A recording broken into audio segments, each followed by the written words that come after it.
Kakarating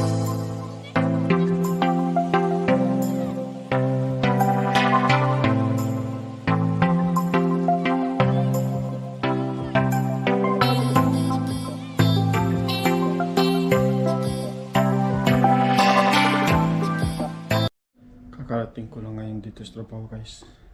Iiwan ko dito yung GoPro. I-hide ko. Magkakape muna ako. Ciao Dani. Ciao, ciao Matti. Prego. Buonasera. Buonasera a voi. Eins war 80. Aber so mitgenommen oder? Ja.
Mag-start ako ng medyo mas maaga ng kaunti dahil gusto ko matapos kaagad yung trabaho ko, at least ba ay makarest ng maaga, matapos ko kaagad ng maaga, maka idlip man lang kung maka idlip ng kaunti, no? Kahit ilang oras lang. Kasi ngayon, ang trabaho ko kasi 11 to 6 AM. So, night shift. Papakita ko sa inyo yung mga ginagawa ko, yung trabaho ko pagka gabi. Para alam ninyo kung ano yung trabaho namin sa hotel pagka night shift kami. Ngayon ang oras ngayon dito ay 10:25. So, magsisimula ako ng 10:30. Nag-base na ako. Then, pakita ko sa inyo yung trabaho ko doon sa loob. Pero hanggang doon lang sa may restaurant. At pag umaga naman, yun din ang ginagawa nilang breakfast. Para makita ninyo itong ginagawa ko doon. Then, siyempre, naglilinis din kami ng CR. Okay. Nag-general cleaning kami pagka gabi dahil wala naman masyadong tao. At mga 11:30 to 12 wala nang kliyente, wala nang tao, wala nang magsi-CR. So liban na lang kami, mga staff sa gabi ay nagsi-CR. Pero at least isang CR lang naman ang ginagawa ko para maikot ko kayo doon sa loob ng hotel namin. Nalilinisan ko. Pero hindi ko ma-video yung ginagawa ko dahil may mga tao pa, may mga kasama pa ako. So hindi pa sila tapos. Matatapos kasi yun sila sa trabaho nila ay mga around 11 pa. So hindi ako makapag-take ng video. Siguro makapag-take lang ako ng video pagka naglilinis na ako ng CR. Doon na sa part na yan. Doon na ako makapag-take ng video. Para makita nyo na naman yung trabaho namin bilang isang bellboy at night chef. Hindi ako makapag-take ng video at ikot ko kayo sa loob ng hotel dahil may mga CCTV doon sa isang hotel sa kabila, yung bagong renovate. Kaya kailangan natin mag-iingat. So yun, mamaya na lang ulit pag naglilinis na ako ng CR.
Ito ngayon guys, dala ko yung computer ko kasi pag natapos na ako sa trabaho,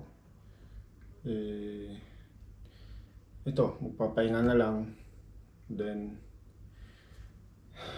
manood na lang muna ng movie, ganyan, palipas oras. Yun, at dito na nga, ito ng part na sala na kung saan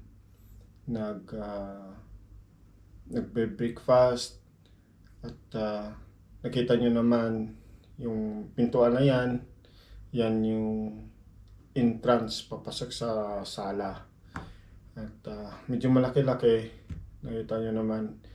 And then mga lunchtime mag-open na naman yun for restaurant naman hanggang alas 11 ng gabi. So, magsasara ang restaurant ng 11, ako naman magpapasok, magsisimula at maglilinis. So, medyo malaki yung yung restaurant, hindi naman ganun kalaki, hindi rin naman ganun kaliit. So, kumbaga tama-tama lang. So, yan ang ginagawa ko dyan. Nililinis ko ang lamisa, pati yung paa ng lamisa. Hindi ko na sinisweeper yung sahig. Baga, winawalisan ko na lang and then imamap. Pagkatapos nun, pati yung sa reception, medyo malaki yun. So, hindi ko pwede ipakita kasi nga nandun yung kasama ko sa reception. Kasi may hirap magtiwala sa mga kasamaan. So, mga video na ginagawa ko sa loob ng hotel ay patago, palihim, para hindi lang ako mahuli kasi bawal po kasi yun eh. So ginagawa ko lang ito dahil gusto ko makita na ang trabaho namin bilang isang OFW ay hindi rin ganun kadali-dali, no? Hindi ganun kadali ang trabaho, kumita ng pera. Siyempre malaki ang sahod pero kumbaga pagdating ng sahod mo ng isang araw 1 seconds lang mahawakan mo, wala na, mapapunta na talaga sa pamilya, ipapadala na sa pamilya. Minsan tatabi ka na lang for 1 month, mayroon ka lang makakain, no? So, yun ang buhay. And then ito naman yung banyo, ang pinakauli kong ginagawa, nililinis, bali 3 banyo po yan. So hindi rin ganun kadali. Minsan ginagawa ko, general cleaning ko na siya para yung last night ko, yung last shift bukas, wala na akong masyadong gagawin at makapagpahinga ng maayos, di ba?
mag-ingat lang po tayo parati. Yan. Lagi lang tayo mag-pray para mabigyan tayo ng kalakasan ng katawan, physical, mentalidad, yung espiritu ng Panginoon na gumagabay sa atin araw-araw sa ating trabaho. So, ganun din tayo. Siyempre, nandito sa abroad, ipag-pray din natin ng ating pamilya na naiwan sa Pilipinas. Lalo na ngayon, bagyo, ulan. Lalo sa amin sa may Panay, sa Antique, talagang lubog din kami sa baha. Tiwala lang talaga tayo sa Panginoon. Yun lang ang pwede natin gawin. No? Yun, maging maingat lang tayo lagi at lagi lang pag-pray. No? God bless.